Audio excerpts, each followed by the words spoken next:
आप सब जानते हैं कि टेंसेस को 3 भागों में बांटा गया है, जिसमें से पहला होता है प्रेजेंट टेंस, फिर होता है पास्ट टेंस और फिर होता है आपका फ्यूचर टेंस। अब ये जो आपके 3 भाग हैं, इनको अलग से 4 भागों में बांटा गया है। जैसे कि प्रेजेंट टेंस को बांटा गया है प्रेजेंट इंडेफिनिट में, कंटिन्यूअस में, परफेक्ट में और परफेक्ट कंटिन्यूअस में। इसी तरह से जो पास्ट टेंस है, इसको भी past indefinite, past continuous, past perfect और पास्ट परफेक्ट कंटिन्यूअस। और इसी तरह से फ्यूचर को भी इंडेफिनिट, कंटिन्यूअस, परफेक्ट और परफेक्ट कंटिन्यूअस 4 भागों में बांटा गया है। अब देखिए यहाँ पर जो प्रेजेंट है, प्रेजेंट का मतलब होता है वर्तमान काल, पास्ट का मतलब होता है भूतकाल और फ्यूचर इसका मतलब होता है भविष्य काल। तो इस तरह से आप इन सबको याद रख सकते हैं। तो चलिए अब इनको एक एक करके देखेंगे। सबसे पहले हम प्रेजेंट से स्टार्ट करेंगे, फिर पास्ट पर जाएंगे, फिर फ्यूचर पर जाएंगे। तो उससे पहले मैं आपको बता दूं कि आपको जो सिंपल जो सेंटेंसेस होते हैं, नेगेटिव सेंटेंसेस होते हैं, इंटरोगेटिव सेंटेंसेस होते हैं और नेगेटिव इंटरोगेटिव, इन दोनों का जो मिक्सचर होता है उनको आप किस तरह से बनाते हैं। तो सिंपल जो टेंस है यानी कि जो सिंपल सेंटेंसेस होते हैं उनके लिए आपको इस वाले स्ट्रक्चर का यूज करना है जो सिंपल टेंस के आगे लिखा हुआ है। सबसे पहले सब्जेक्ट, फिर आपकी हेल्पिंग वर्ब, फिर आपकी वर्ब आएगी और फिर आपका ऑब्जेक्ट आएगा। इसी तरह से जब आपको नेगेटिव सेंटेंस बनाने हैं तो आपको सब्जेक्ट सबसे पहले, फिर हेल्पिंग वर्ब, उसके बाद नॉट लिखना है, फिर वर्ब लिखना है और फिर ऑब्जेक्ट लिखना है। इसी तरह से यहाँ पर इंटरोगेटिव में आपको सबसे पहले हेल्पिंग वर्ब, फिर सब्जेक्ट, फिर वर्ब, फिर ऑब्जेक्ट लिखना है। ये बात आपको याद रखनी है। अब कुछ बच्चे कंफ्यूज में रहते हैं कि भाई हेल्पिंग वर्ब क्या होगी। सब्जेक्ट सबको पता होता है, जो काम को करेगा वो सब्जेक्ट कहलाएगा। जैसे ही, सी, इट, आई, वी, यू, दे, ये सब सब्जेक्ट आते हैं। वर्ब आपका वो होता है जो काम आप करते हैं और ऑब्जेक्ट आपका वो होता है जिस पर सब्जेक्ट काम करता है। ये हेल्पिंग वर्ब का लफड़ा होता है जिस पर बच्चे फंस जाते हैं। तो नीचे मैंने हेल्पिंग वर्ब को अलग से लिख दिया है। देखिए इंडेफिनिट, कंटिन्यूअस और परफेक्ट। इधर लिखा हुआ है प्रेजेंट, पास्ट और फ्यूचर। इसका मतलब यह है कि प्रेजेंट के इंडेफिनिट में आपको डूडल्स लगानी है, प्रेजेंट के कंटिन्यूअस में आपको इजमाल लगानी है, प्रेजेंट के परफेक्ट में आपको हैज हैव लगानी है। इसी तरह से पास्ट के इंडेफिनिट में आपको डिड लगाना है, पास्ट के कंटिन्यूअस में वाज वर हेल्पिंग वर्ब लगेगी और सो ऑन, और जो आगे हैं इसी तरह से आपको उनको यूज करना है। तो चलिए अब करते हैं प्रेजेंट टेंस से स्टार्ट कि हम किस तरह से अपने प्रेजेंट टेंस को बनाते हैं। ये तो आपको पता है कि प्रेजेंट का मतलब होता है वर्तमान काल, यानी कि इस टेंस में हम जो भी पढ़ेंगे वो सब कुछ हमारे वर्तमान से जुड़ा होगा, हमारे अभी के समय से जुड़ा होगा, जो प्रेजेंट का समय होता है। देखिए ये जो प्रेजेंट का समय है इसको हम 4 भागों में बांट देते हैं। एक होगा इंडेफिनिट, जिसका मतलब ये होता है जिसके बारे में आपको या ना तो ये पता हो कि कब से शुरू हुआ है और ना ये पता हो कि ये कब तक चलता रहेगा। ये इंडेफिनिट है। देखिए डेफिनेट का मतलब आप जानते हैं निश्चित, इंडेफिनिट अनिश्चित, समझ में आ गया। दूसरा है कंटिन्यूअस। कंटिन्यूअस का मतलब होता है लगातार, कंटिन्यूटी। जब कोई चीज कंटिन्यूटी में होगी तो वो कंटिन्यूअस टेंस कहलाएगा। परफेक्ट, परफेक्ट का मतलब होता है कि वो काम बिल्कुल परफेक्ट होना चाहिए, परफेक्टली से खत्म होना चाहिए या फिर परफेक्ट शुरू होना चाहिए। उसमें कुछ भी मतलब जैसे वो बोलते हैं ना पॉसिबिलिटी नहीं, बल्कि परफेक्ट होना चाहिए, हाँ का हाँ, ना का नहीं, इस तरह से। परफेक्ट कंटिन्यूअस का मतलब है इसमें परफेक्ट का भाग भी होगा और कंटिन्यूअस का भाग भी होगा। इसको मैं आगे समझाऊंगा। तो यहाँ पर ये जो है इनकी डेफिनेशन देख लीजिए एक बार। इंडेफिनिट को आप पढ़ते हैं ता है, ते है, ती है, इस तरह से।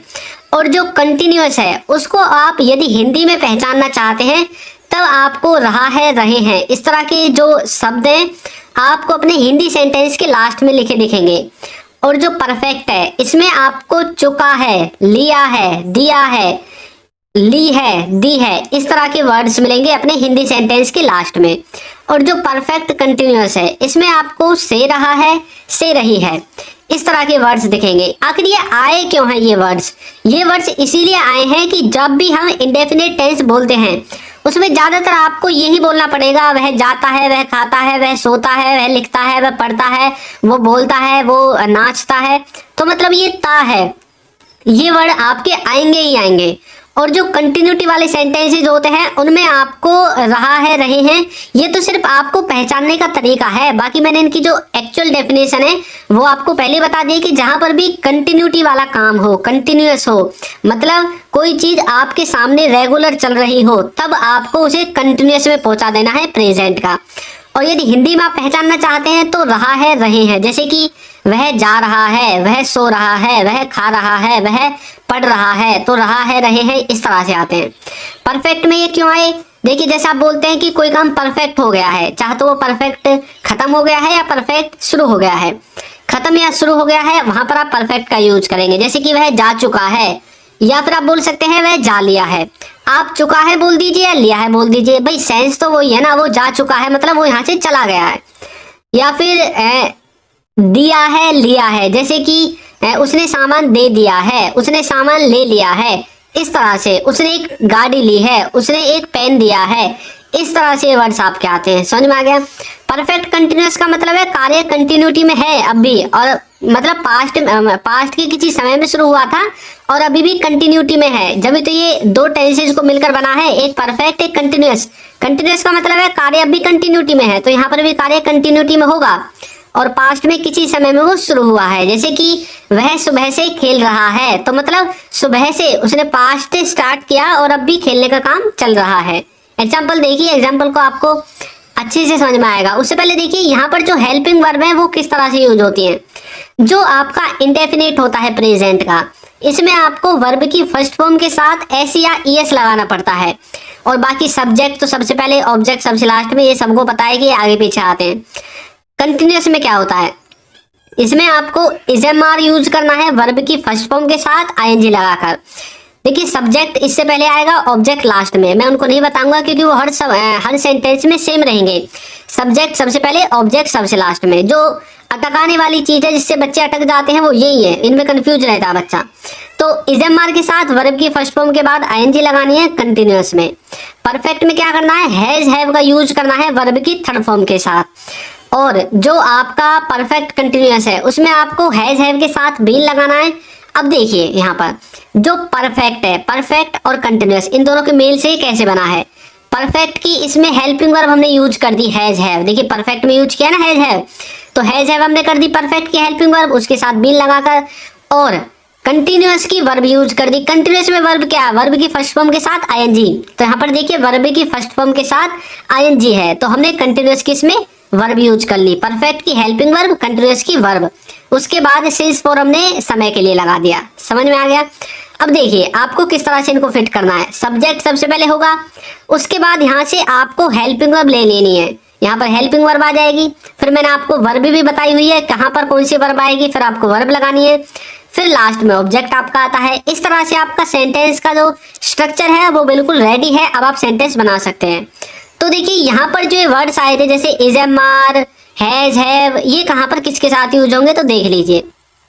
जो आपका थर्ड पर्सन सिंगुलर होता है, क्या, थर्ड पर्सन सिंगुलर, जैसे ही, सी, इट, नेम। नेम का मतलब है किसी भी वस्तु का नाम, किसी भी व्यक्ति का नाम। अब जैसे मेरा नाम चिंटू है तो मैं यहाँ पर चिंटू लिख सकता हूँ। आपका नाम कुछ भी हो सकता है, राहुल, ललित, देवेंद्र, नवीन, जो भी कुछ है।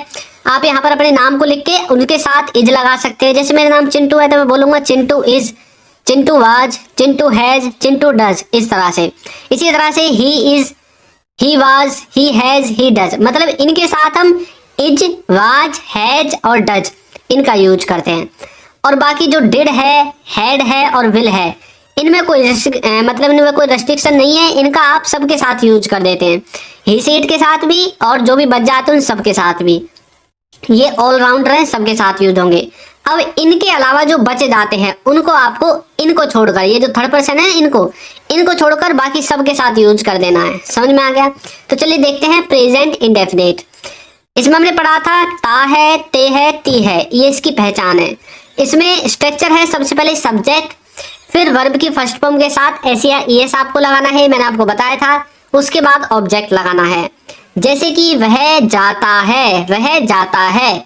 अब देखिए इसमें हमने लिख दिया ही गोज। कैसे लिखा, वह क्या है आपका सब्जेक्ट, सब्जेक्ट क्या है ही, तो ही लिख दिया। उसके बाद लिखना है वर्ब की फर्स्ट फॉर्म के साथ एस या ईएस लगाकर। तो वर्ब क्या है? वर्ब का मतलब है कार्य। कार्य का मतलब है जो सब्जेक्ट काम कर रहा है। क्या काम कर रहा है यहाँ पर? वह जाता है, जाने का काम है। तो जाने को इंग्लिश में कहते हैं गो। अब गो हमने लिख दिया, उसके साथ एस या ईएस में से कोई एक लगा दिया, तो मतलब ईएस हमने यहाँ पर लगा दिया, बन गया ही गोज। अब बच गया ऑब्जेक्ट। अब देखिए यहाँ पर कुछ बचा हुआ है? नहीं बचा, ऑब्जेक्ट यहाँ पर है ही नहीं, तो हम लगाएंगे नहीं, तो बोल देंगे खाली ही गोज, वह जाता है। मैं खेलता हूं, तो बोलेंगे आई प्ले। आई आपका सब्जेक्ट है, प्ले आपका क्या है? प्ले है यहाँ पर आपकी वर्ब। अब बच्चे सोच रहे होंगे सर यहाँ पर ई एस आपने क्यों नहीं लगाया, यहाँ पर एस आई एस क्यों नहीं लगाया?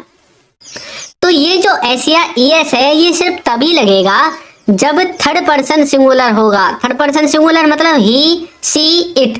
देखिए मैं आपको दिखाता हूं, यहाँ पर देखिए थर्ड पर्सन सिंगुलर मतलब ही, सी, इट। जब आपके ये होंगे तभी आपको एस या ई एस यहाँ पर लगाना है।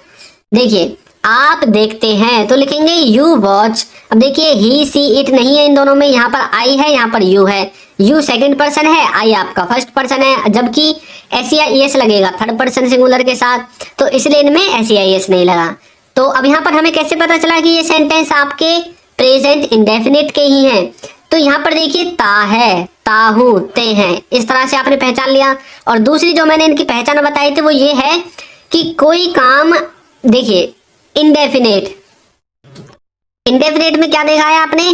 पहले देखिए डेफिनेट। डेफिनेट का मतलब है निश्चित, इंडेफिनेट का मतलब क्या हो गया? फिर जब डेफिनेट का मतलब निश्चित है तो इंडेफिनेट का मतलब हो गया अनिश्चित। मतलब जिस काम के बारे में ये ना पता हो कब से हो रहा है और कब तक होता रहेगा, तो वह जाता है। आपको ये नहीं पता कि वो कब से जाता है और कब तक जाता रहेगा, मतलब ये इंडेफिनेट काम होते हैं। समझ में आ गया? इस तरह से आप पहचान सकते हैं। अब हम देखेंगे प्रेजेंट के कंटिन्यूअस को। प्रेजेंट के कंटिन्यूअस को किस तरह से समझते हैं? तो इसमें हमने पढ़ा था इसकी पहचान में रहा है, रहे हैं, रही है। आपको हिंदी वाक्य के लास्ट में इस तरह के वर्ड्स मिलेंगे और इसका जो स्ट्रक्चर होगा वो कुछ इस तरह से होगा। उसमें सबसे पहले सब्जेक्ट, फिर इजएमआर में से कोई एक, फिर वर्ब की फर्स्ट फॉर्म के बाद आईएनजी आपकी लग जाएगी। और देखिए ये बात आप हमेशा याद रखना, सब्जेक्ट आगे और ऑब्जेक्ट पीछे, तो यहाँ पर जगह नहीं थी इसलिए मैंने ऑब्जेक्ट नहीं लिखा। तो इजएमआर और वर्ब की फर्स्ट फॉर्म के बाद आईएनजी, इस तरह से आप कंटिन्यूअस को पहचानोगे। कंटिन्यूअस की पहचान यही है कि उसमें वर्ब के साथ हमेशा आईएनजी लगेगी।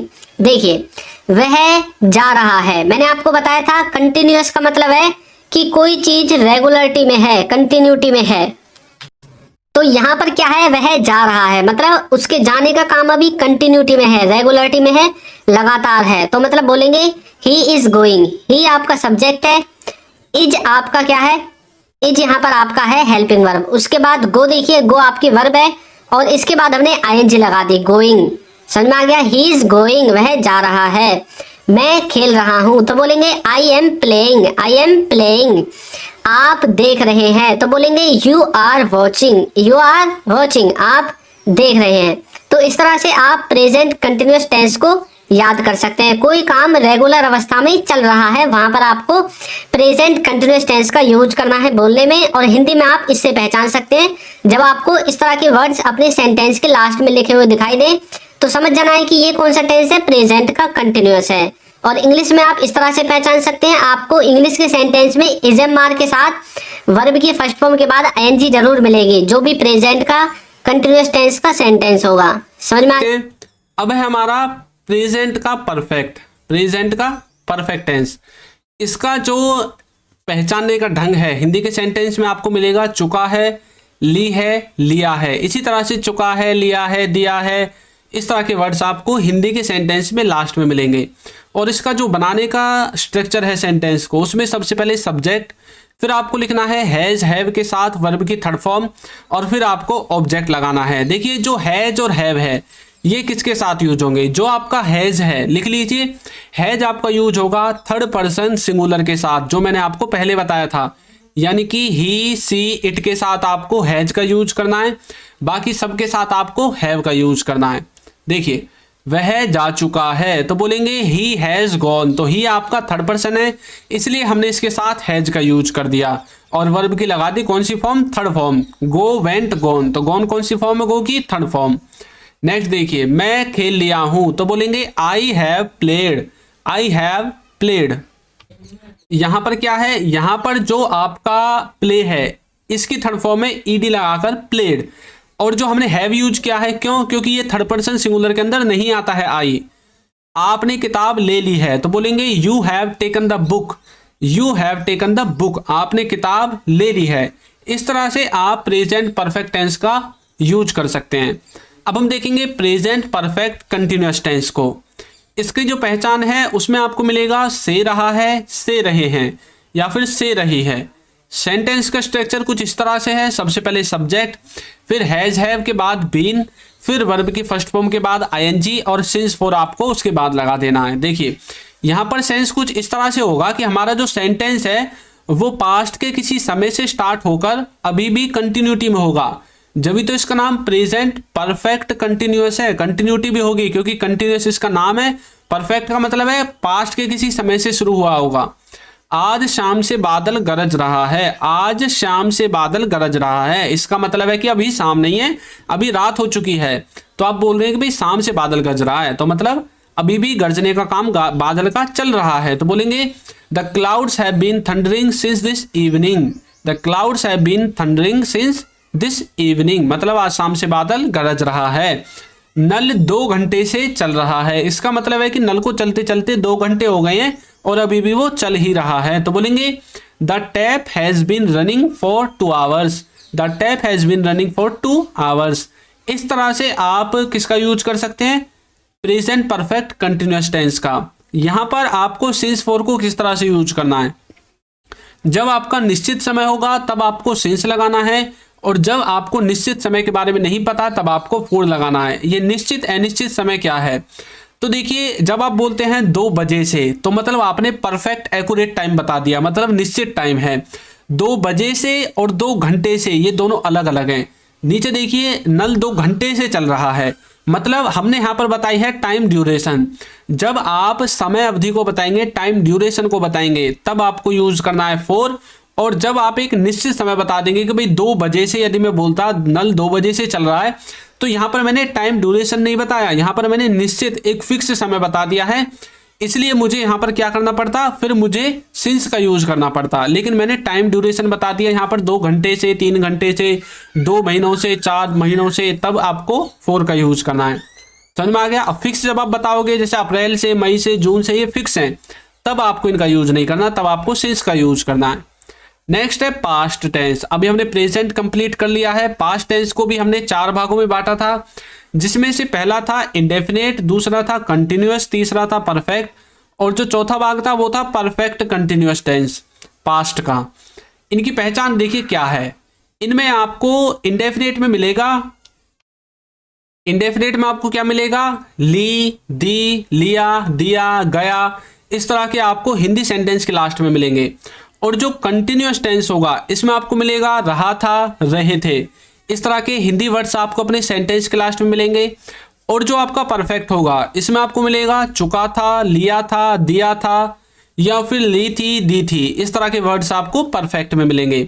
और जो परफेक्ट कंटिन्यूअस होगा उसमें आपको मिलेगा से रहा था, से रही थी, इस तरह के वर्ड्स आपको मिलेंगे। तो मतलब आपको जब भी हिंदी सेंटेंस में इस तरह के वर्ड्स दिखें तो जिसके साथ जो टेंस है वो आपको पहचान लेना है। अब चलिए इनकी हेल्पिंग वर्ब को देख लेते हैं, जिनको लेकर बच्चे कंफ्यूजन में रहते हैं। तो सबसे पहली बात यह है कि जो आपका इंडेफिनिट टेंस होगा पास्ट का, उसमें सिर्फ वर्ब की सेकंड फॉर्म यूज होगी, सब्जेक्ट, वर्ब की सेकंड फॉर्म, ऑब्जेक्ट, बस 3 ही चीजें यूज होंगी। पूरे टेंसेज में जितने भी 12 टेंसेज हैं उनमें से सिर्फ ये पास्ट का इंडेफिनेट ही इकलौता ऐसा टेंस है जिसमें वर्ब की सेकंड फॉर्म यूज होती है। पास्ट का कंटिन्यूअस, इसमें आपको वाज वर्ब यूज करना है हेल्पिंग वर्ब के रूप में। उसके बाद वर्ब की फर्स्ट फॉर्म के साथ आईएनजी लगानी है। जब भी कंटिन्यूटी की बात होगी वर्ब के साथ आईएनजी की भी साथ में उसके बात होगी, मतलब जहां कंटिन्यूअस टेंस वहां वर्ब की फर्स्ट फॉर्म के साथ आईएनजी हमेशा लगानी है। उसके बाद परफेक्ट टेंस में आपको हेड के साथ वर्ब की थर्ड फॉर्म, ये बात आपको हर मतलब परफेक्ट टेंस के साथ यूज करनी है, चाहे वो प्रेजेंट का हो, पास्ट का हो या फ्यूचर का हो।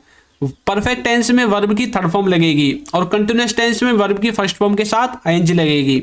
इसी तरह से परफेक्ट कंटिन्यूअस टेंस में हैड बीन आपको लगाना है, वर्ब की फर्स्ट फॉर्म के साथ आईएनजी सिंस फोर। एक बात आपको याद रखनी है, कि ये जो टेंसेज हैं ये सब सेम रहेंगे, सिर्फ आपको क्या है ये हेल्पिंग वर्ब चेंज होती रहेंगी, बाकी सब कुछ सेम रहेगा।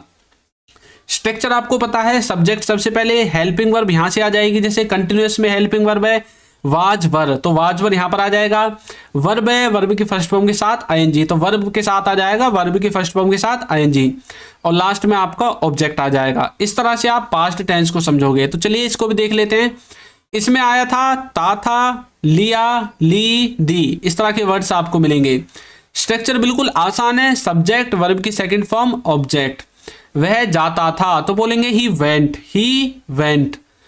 आप खेले तो बोलेंगे यू प्लेड। कई बार हम बोलते हैं ना भाई आप खेले वहां पर, तो यू प्लेड। आपने देखा, मतलब कई बार बोलते हैं ना भाई आपने देखा वो मूवी शो, या फिर वो शो जो वहां चल रहा था आपने देखा, यू वॉच्ड। तो यहां पर देखिए यू सब्जेक्ट है, वॉच के पीछे ईडी लगाकर इसकी सेकंड फॉर्म और थर्ड फॉर्म सेम होती है, तो यहां पर हमने इसको सेकंड फॉर्म लगा दिया। प्ले के साथ ईडी लगाकर इसको सेकंड फॉर्म बना दिया, और गो की सेकंड फॉर्म लिख दी वेंट। एक बात आपको यहां पर याद रखनी है, वह जाता था, इसको हम यूज्ड टू के द्वारा भी बना सकते हैं। पास्ट में कोई किसी काम को किया करता था उस वाले सेंस में, समझ में आ गया। तो पास्ट इंडेफिनेट को आप इस तरह से बनाओगे।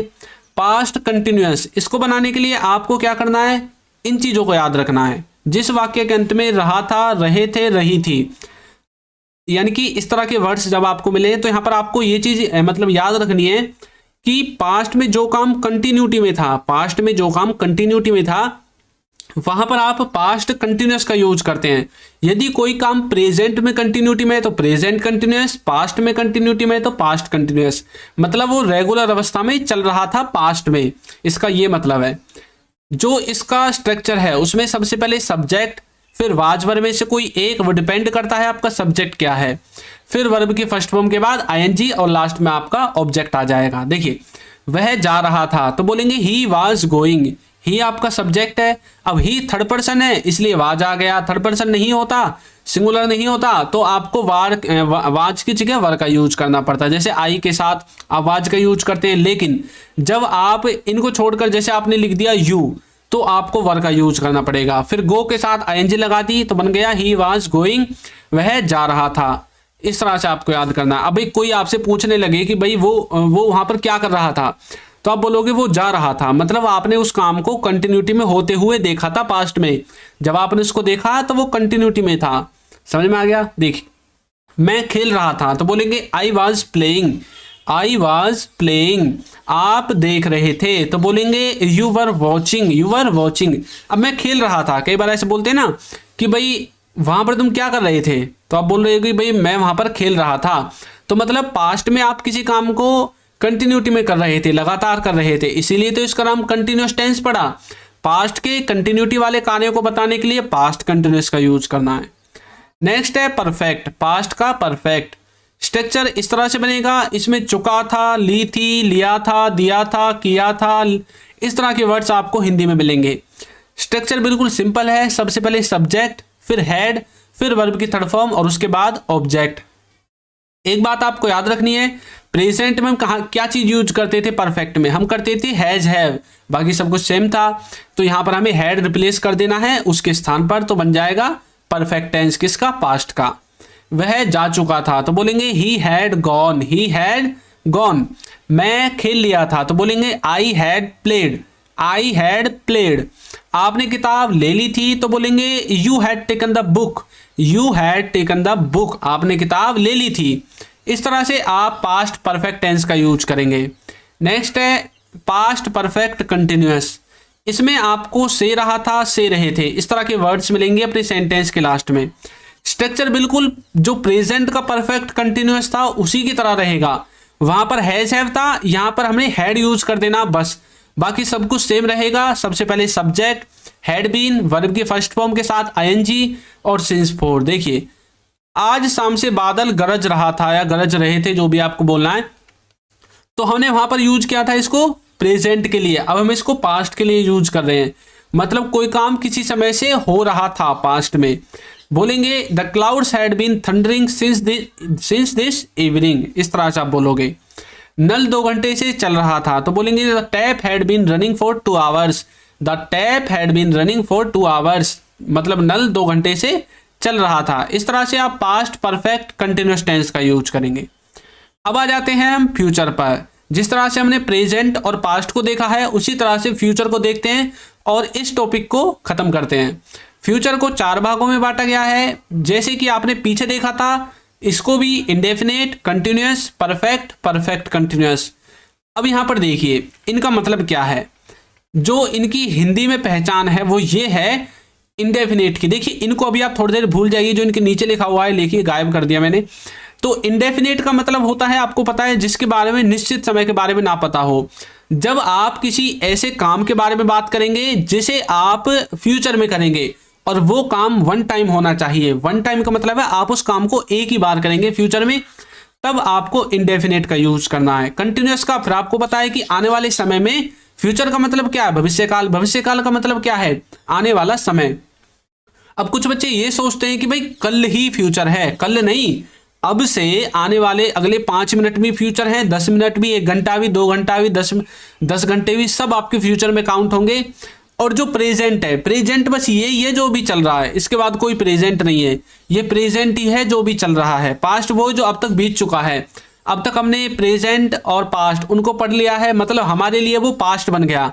अब हम फ्यूचर के बारे में पढ़ने वाले हैं आगे, तो मतलब अभी आगे जो समय आने वाला है वो हमारा फ्यूचर है। ये नहीं है कि भाई आने वाली कल की तारीख ही फ्यूचर होगी, नहीं। ये बात आपको अपने दिमाग से निकाल लेनी है। आने वाला हर समय, हर 5 मिनट, हर 10 मिनट, हर 1 घंटा, 10 घंटा, 15 घंटा, हर दिन, हर महीना, हर साल, सब कुछ फ्यूचर के अंदर आएगा। समझ में आ गया? तो वो जो आने वाले समय में आप जो कार्य कंटिन्यूटी में करते रहोगे वहां पर आपको फ्यूचर कंटिन्यूअस। और यदि फ्यूचर में आप किसी काम को खत्म कर दोगे, जैसे मैं बोलने लगूँ कि भाई कल तक मैं इसे खत्म कर दूंगा, तो मतलब ये परफेक्ट काम हो जाएगा आने वाले समय के लिए। परफेक्ट कंटिन्यूअस वही है जो हमने पीछे पढ़ा था। फ्यूचर में किसी समय से स्टार्ट होकर किसी समय रेगुलर चल रहा होगा, फ्यूचर परफेक्ट कंटिन्यूअस होगा। अब देख लीजिए हिंदी में किस तरह से पहचानोगे। वाक्य के अंत में गा गेगी इस तरह के वर्ड्स मिलेंगे। कंटिन्यूअस में आपको रहा होगा, रहे होंगे, इस तरह के वर्ड्स मिलेंगे। परफेक्ट में चुका होगा, लिया होगा, इस तरह के वर्ड्स मिलेंगे सेंटेंस के लास्ट में। और परफेक्ट कंटिन्यूअस में से रहा होगा, से रही होंगी, इस तरह के वर्ड्स मिलेंगे। तो चलिए इनके देखते हैं, इनकी जो हेल्पिंग वर्ब है उनको किस तरह से यूज करेंगे। जो इंडेफिनेट है इसमें आपको विल के साथ वर्ब की फर्स्ट फॉर्म यूज करनी है। विल क्या है? विल आपकी हेल्पिंग वर्ब है और वर्ब की फर्स्ट फॉर्म आपकी वर्ब है। कंटिन्यूअस में आपको विल भी यूज करना है और उसके बाद वर्ब की फर्स्ट फॉर्म के साथ आईएनजी। जैसा कि मैं आपको बताता हूं, कंटिन्यूअस में हमेशा वर्ब की फर्स्ट फॉर्म के साथ आईएनजी लगेगी। परफेक्ट में हमेशा वर्ब की थर्ड फॉर्म लगेगी और इसमें आपको विल हैव का यूज करना है। परफेक्ट कंटिन्यूअस में विल हैव बीन के साथ वर्ब की फर्स्ट फॉर्म के बाद आईएनजी और सिंस फोर। स्ट्रक्चर यही है, इसमें ही आपको इन सब का यूज करना है। तो चलिए एक एक करके देखते हैं। पहले हम फ्यूचर के इंडेफिनेट को देखते हैं। तो गागेगी ये आपको हिंदी में मिलेंगे। स्ट्रक्चर में सबसे पहले सब्जेक्ट, विल, वर्ब की फर्स्ट फॉर्म, ऑब्जेक्ट। वह जाएगा तो बोलेंगे ही विल गो, मतलब किसी कार्य को वन टाइम में करेगा और आने वाले समय में करेगा। जैसे मैं बोलने लगूं कि भाई वह कल जाएगा शादी में, तो मतलब आने वाले समय में जाएगा, तो बोलेंगे ही विल गो। मैं खेलूंगा तो बोलेंगे आई विल प्ले। आप देखेंगे तो बोलेंगे यू विल वॉच। तो जहां पर भी आपको विल दिखे, विल, वो समझ जाना है कि फ्यूचर का सेंटेंस है। जहां पर भी विल दिखे फ्यूचर का सेंटेंस है। ऐसा कोई सेंटेंस नहीं होगा टेंसेज में जहां पर विल आपको नहीं दिखेगा फ्यूचर के लिए। चलिए आगे देखते हैं। कंटिन्यूअस में देखिए, रहा होगा, रहे होंगे, ये आपको हिंदी वाक्य के लास्ट में मिलेंगे। इसमें जो स्ट्रक्चर है, सबसे पहले सब्जेक्ट, विल बी, वर्ब की फर्स्ट फॉर्म आईएनजी। देखिए यहां पर भी विल है। देखिए वह जा रहा होगा तो बोलेंगे he will be going. He will be going, वह जा रहा होगा। मैं खेल रहा होगा या फिर मैं खेल रहा होऊंगा, जैसे भी आप बोल सकते हैं, तो बोलेंगे I will be playing. I will be playing. आप देख रहे होंगे तो बोलेंगे you will be watching. You will be watching. तो यहां पर हमने क्या सीखा कि आने वाले समय में हम किसी कार्य को कर रहे होंगे या फिर कोई सब्जेक्ट किसी काम को कर रहा होगा, फ्यूचर कंटिन्यूअस टेंस कहलाएगा। विल इसमें भी लगेगा। परफेक्ट, जो परफेक्ट टेंस है फ्यूचर का, उसमें भी देखिए विल है। तो फ्यूचर का कोई भी सेंटेंस हो, सब में आपको विल दिखेगा ही दिखेगा। ये पहचान है फ्यूचर की। इसमें आपको चुका होगा, लिया होगा, इस तरह के वर्ड्स दिखेंगे। स्ट्रक्चर परफेक्ट की तरह ही रहेगा। भाई सबसे पहले सब्जेक्ट, फिर विल है, वर्ब की थर्ड फॉर्म और फिर ऑब्जेक्ट। वह जा चुका होगा तो बोलेंगे he will have gone. He will have gone, मैं खेल लिया होऊंगा तो बोलेंगे आई विल हैव प्लेड, मतलब आने वाले समय में मैं किसी काम को कर चुका होऊंगा। समझ में आ गया। आपने किताब ले ली होगी तो बोलेंगे you will have taken the book, you will have taken the book. इस तरह से परफेक्ट को यूज करोगे। अब लास्ट रह गया है फ्यूचर परफेक्ट कंटिन्यूअस। इसके बाद मैं आपकी प्रैक्टिस के लिए आपको एक सेंटेंस दूंगा जिसे आपको ट्रांसलेट करके बताना है। तो स्ट्रक्चर में जो परफेक्ट का कंटिन्यूअस है फ्यूचर का, इसमें आपको हिंदी वाक्य के लास्ट में से रहा होगा, से रहे होंगे, इस तरह के वर्ड्स मिलेंगे। स्ट्रक्चर बिल्कुल आपके सामने है, आपको विल हैव का यूज करना है। देखिए इसमें भी विल है, तो फ्यूचर का कोई भी टाइप क्यों ना हो, इंडेफिनेट हो, कंटिन्यूअस हो, परफेक्ट हो या परफेक्ट कंटिन्यूअस हो, सब में विल लगेगा। इनकी किसी में विल बी लगेगा, किसी में विल हैव लगेगा, किसी में विल हैव बीन लगेगा, किसी में विल अकेला आ जाएगा। ये बात आपको याद रखनी है। और इसमें वर्ब की फर्स्ट फॉर्म के बाद आईएनजी लगाकर सेंसफुल लगेगा। शाम से बादल गरज रहे होंगे, ये हमने किसके लिए बोला है? एक ही सेंटेंस को हमने तीनों टेंसेज में यूज कर दिया। प्रेजेंट में हमने बोला था शाम से बादल गरज रहा है, तो हमने बोला था the clouds have been thundering since evening, ये प्रेजेंट के लिए बोला था। जब हमने इसको पास्ट के लिए बोला था तो बोला था शाम से बादल गरज रहे थे, पास्ट में थे आएगा थे, तो हमने बोला था the clouds had been thundering since evening, तो हमने विल हैव के स्थान पर यहां पर क्या यूज किया था? पास्ट में हैड। अब फ्यूचर की बात हो रही है तो हमें ना हैड यूज करना है ना हैज हैव यूज करना है, यहां पर यूज करना है विल हैव का कॉम्बिनेशन। कैसे बोलेंगे? The clouds will have been thundering since evening, मतलब शाम से बादल गरज रहे होंगे, किसके, कब? आने वाले समय में। समझ में आ गया। नल 2 घंटे से चल रहा होगा, तो ये बात कर रहे हैं हम आने वाले समय की, फ्यूचर की, भविष्य काल की। भाई आने वाले समय में 2 घंटे से चल रहा होगा नल, तो बोलेंगे the tap will have been running for 2 hours. इस तरह से आप फ्यूचर परफेक्ट कंटिन्यूअस टेंस का यूज कर सकते हैं।